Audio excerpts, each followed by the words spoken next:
ঈদুল আজহার আর বাকি আছে 2 দিন। সারা দেশে কোরবানির পশুর হাটে বেড়েছে ক্রেতা। এ নিয়ে বিস্তারিত জানাতে চুয়াডাঙ্গার পশুর হাট থেকে যুক্ত হচ্ছেন সহকর্মী কামরুজ্জামান সেলিম। সেলিম, ক্রেতা সমাগম কেমন দেখছেন এবং কি বলছেন তারা? গরুর দামে সন্তুষ্ট কিনা জানাবেন। মাত্র 2 দিন কোরবানির হাট বাকি আছে, এর মধ্যে কিন্তু একেবারে শেষ সময়ে এসে কিন্তু কেনা বেচা চলছে।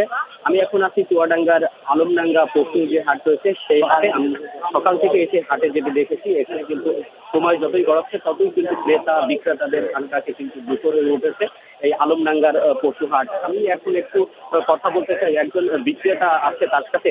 এবারে আসলে গরুর দাম কেমন একটু বলবেন? দাম 80-85 দাম। এতে কি লাভ হবে না? লাভ হবে না, লস হবে। খেলেরটা চিন্তামুক্তি লাভ হবে। আসলে শুনছিলেন যে গতবারের চেয়ে এইবারে কিন্তু গরুর দাম অনেকাংশেই কম এবং নগদ পেমেন্টে 500 টাকা পর্যন্ত ক্যাশব্যাক আর লেনদেনে প্রতিদিন ডিপ ফ্রিজ এবং ঘন্টায় ঘন্টায় এসি টিভি সহ দারুণ সব গিফট।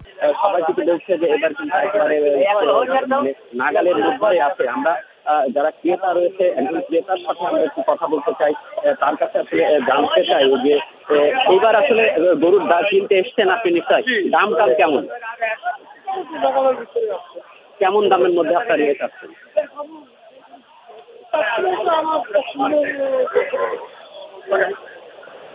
গতবারের চেয়ে এবারের দাম কেমন?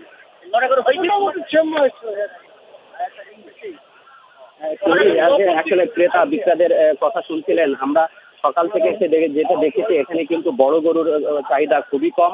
এখানে সবচেয়ে বেশি মাঝারি এবং ছোট গরুর দাম বেশি, অর্থাৎ ৭০ থেকে ১.৫ লাখ টাকার মধ্যে যেসব গরু রয়েছে সেই গরুর আসলে কেনা বেচার মধ্যে।